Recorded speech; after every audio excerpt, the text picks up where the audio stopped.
12 अक्टूबर 1972 America के यूरोपीय देश से एक चार्टर्ड फ्लाइट उड़ान भरती है जिसे जाना है चिली की राजधानी सैंटियागो।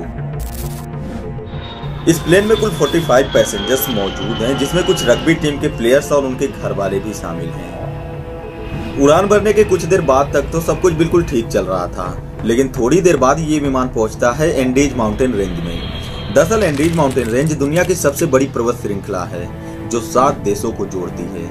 12 अक्टूबर के दिन इन पहाड़ियों में एक तूफान आया हुआ था, जिसकी वजह से पायलट डिसाइड करते हैं कि वे मौसम के ठीक होने तक अर्जेंटीना में ही रुकेंगे और वे अर्जेंटीना के एक छोटे से एयरपोर्ट मेंडोजा में लैंड करते हैं। खराब मौसम की वजह से उन्हें 12 तारीख को वहीं रुकना पड़ा, लेकिन अगले दिन 13 अक्टूबर को दोपहर के 2:26 पर ये विमान दोबारा से टेक ऑफ करता है। मौसम बिल्कुल साफ था और सभी लोग इस सफर का आनंद उठा रहे थे, लेकिन इनकी ये खुशी ज्यादा देर तक नहीं रहने वाली थी, क्योंकि थोड़ी ही देर बाद मौसम फिर से खराब होने लगता है और देखते ही देखते बर्फीले तूफान ने अपना तांडव मचाना शुरू कर देता है।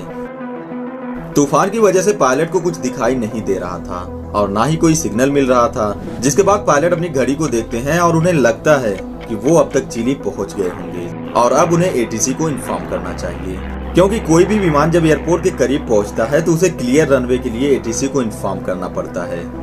फिर क्या था, पायलट ने सैंटियागो के एटीसी से कांटेक्ट किया और उनसे कहा कि वो यहाँ पहुंच चुके हैं और उन्हें फ्लाइट लैंड करने के लिए परमिशन चाहिए और आप हमें बताइए कि हमें कौन से रनवे पर लैंड करना है। उधर ये मैसेज सुनने के बाद एटीसी के लोग हैरान हो जाते हैं, क्योंकि उनके रडार में कोई फ्लाइट उन्हें दिख ही नहीं रही थी, तो परमिशन किस चीज की दें और उन्हें कौन सा रनवे बताएं। लेकिन यहाँ तूफान की वजह से पायलट को कुछ दिखाई नहीं दे रहा था। उन्हें तो बस टाइम के हिसाब से लग रहा था कि वो अब तक पहुंच गए होंगे और बस उन्हें लैंड करना है। जिसके बाद वो अपनी फ्लाइट को थोड़ा नीचे करते हैं और जैसे ही फ्लाइट नीचे आती है तभी एंडीज माउंटेन की एक चोटी से टकरा जाती है। प्लेन के टकराते ही पूरे प्लेन में हड़कंप मच जाता है और किसी को कुछ समझ नहीं आ रहा था कि ये सब हो क्या रहा है। लेकिन जब तक लोग कुछ समझ पाते तब तक बहुत देर हो चुकी थी।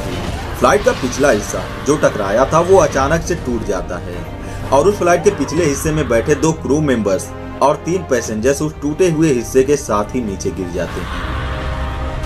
पिछला हिस्सा टूटने के बाद प्लेन का संतुलन बिगड़ जाता है और प्लेन के विंग्स पहाड़ियों में टकराकर टूट जाते हैं और प्लेन एंडीज की उन चोटियों पर घसीटे खाते हुए एक बड़े धमाके के साथ रुक जाता है। प्लेन इतना जोर से एक चट्टान से टकराता है कि एक पायलट की तुरंत मौत हो जाती है, लेकिन उस प्लेन में अभी भी 39 लोग जिंदा बच जाते हैं, लेकिन ये लोग बुरी तरह से घायल थे। जब ये लोग प्लेन से बाहर आते हैं तो वहाँ का नजारा देखकर एकदम हैरान हो जाते हैं, क्योंकि वो लोग एक ऐसी जगह पहुंच चुके थे जिसकी उन्होंने कभी कल्पना भी नहीं की थी। जब वो लोग एक दूसरे की तरफ देखते हैं तो पाते हैं कि वो अब उतने नहीं रहे जितने आए थे और फिर वो लोग काउंटिंग शुरू करते हैं ताकि उन्हें पता चल सके कि वो कितने लोग बचे हुए हैं।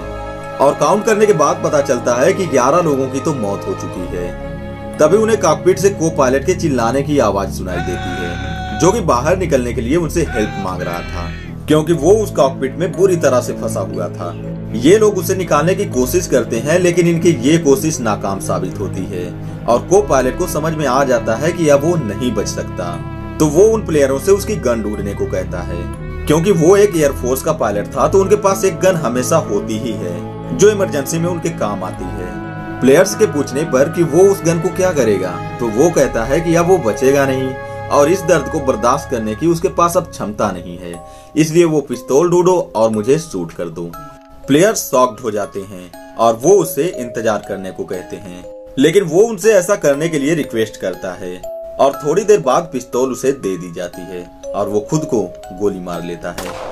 अब दोनों पायलट की मौत हो चुकी थी और सब निराश थे, क्योंकि किसी से संपर्क करने का कोई तरीका नहीं था। अब धीरे धीरे शाम भी होने लगी थी और एटीसी को फ्लाइट की कोई खबर नहीं मिलती है। फ्लाइट के ना पहुंचने की वजह से चारों तरफ हड़कंप मच जाता है और अर्जेंटीना से 4 विमान को इस प्लेन को ढूंढने के लिए भेजा जाता है। सर्च ऑपरेशन शुरू होता है और ये विमान उस प्लेन को ढूंढने लगते हैं। जिसके बाद शाम होने लगती है और मौसम खराब होने लगता है, जिसकी वजह से वो लोग वापस चले जाते हैं और अगले दिन का इंतजार करते हैं। और इधर ये पैसेंजर्स रात गुजरने का इंतजार करते हैं, क्योंकि उन्हें उम्मीद थी कि सुबह होते ही कोई ना कोई तो उन्हें ढूंढ ही लेगा। ठंड से बचने के लिए ये लोग प्लेन की बॉडी, लगेज का सामान और सीटों को कवर के रूप में इस्तेमाल करते हैं, जिससे कि अंदर का हिस्सा गर्म रहे। लेकिन उस बर्फीली रात को 5 घायल पैसेंजर सरवाइव नहीं कर पाते हैं और उनकी मौत हो जाती है। और अब वहाँ 28 लोग जिंदा बचे हुए हैं जो इस उम्मीद में वहाँ इंतजार कर रहे हैं कि जल्द ही उन्हें ढूंढ लिया जाएगा। अगले दिन अर्जेंटीना, चिली और यूरुग्वे से 11 विमान इस सर्च ऑपरेशन में भेजे जाते हैं और ये लोग ठीक उसी एरिया में उस प्लेन को ढूंढ रहे थे जहाँ ये विमान क्रैश हुआ था। लेकिन इस प्लेन को ढूंढ पाना काफी मुश्किल था क्योंकि ये प्लेन सफेद रंग का था और चारों तरफ बर्फ होने की वजह से इसे ऊपर से देख पाना काफी मुश्किल था। हालांकि उस दिन वहां से 1 या 2 नहीं बल्कि 3 फ्लाइट इनके ऊपर से गुजरती है, जिसे ये लोग चिल्लाकर हाथ हिलाकर बुलाने की कोशिश करते हैं। लेकिन अफसोस इनका ये प्रयास नाकाम साबित होता है और एक और दिन गुजर जाता है। अगला दिन 15 अक्टूबर। बचे हुए लोगों को जिंदा रहने के लिए पानी की जरूरत महसूस होती है। इनमें से एक पैसेंजर पानी निकालने का तरीका ढूंढ लेते हैं। वो एक मेटल की शीट का इस्तेमाल करके धूप से बर्फ को पिघलाकर पानी कलेक्ट करने लगते हैं और किसी तरह ये लोग -30 डिग्री की ठंड में एक दिन इस उम्मीद में बिताते हैं कि शायद आज उन्हें ढूंढ लिया जाएगा। धीरे धीरे 1 हफ्ता बीत जाता है और सर्च ऑपरेशन भी बंद कर दिया जाता है क्योंकि लोगों को लगता है कि अब कोई फायदा नहीं उन्हें ढूंढने का, क्योंकि अब तक तो जो लोग बचे भी रहे होंगे तो उनकी मौत हो चुकी होगी। इधर कुछ दिन बीत जाने के बाद इनके पास जो भी खाने की चीजें थी वो खत्म हो चुकी थी और अब इनके पास खाने के लिए कुछ भी नहीं था। जब इन लोगों को रियलाइज हुआ कि वो अब बिना खाए जिंदा नहीं रह पाएंगे तो उन्होंने उन मरे हुए लोगों को खाना शुरू कर दिया। धीरे धीरे 16 दिन बीत जाते हैं और अब सिर्फ 19 लोग ही जिंदा बचे हुए थे। धीरे धीरे दिन बीतते गए और इनकी उम्मीदें भी खत्म होने लगी और क्रैश के 33 दिन बाद 16 नवंबर को 3 लोग निकल पड़ते हैं मदद ढूंढने के लिए और चलते चलते ये लोग 20 नवंबर को एक ऐसी जगह पहुंचते हैं जहां इन्हें कुछ पालतू गाय घास चरती हुई दिखाई देती हैं और तभी वहां उन्हें घोड़े पर बैठे हुए 3 लोग दिखाई देते हैं। लेकिन इनके और उन तीनों इंसानों के बीच एक नदी का फासला था, इसलिए वो लोग इनके पास नहीं आ पाते हैं और वो लोग टुमारो कहकर वहां से चले जाते हैं। लेकिन अगले दिन वो इंसान दोबारा से आता है और इस बार अपने साथ वो एक पेंसिल और एक पेपर लेकर आता है।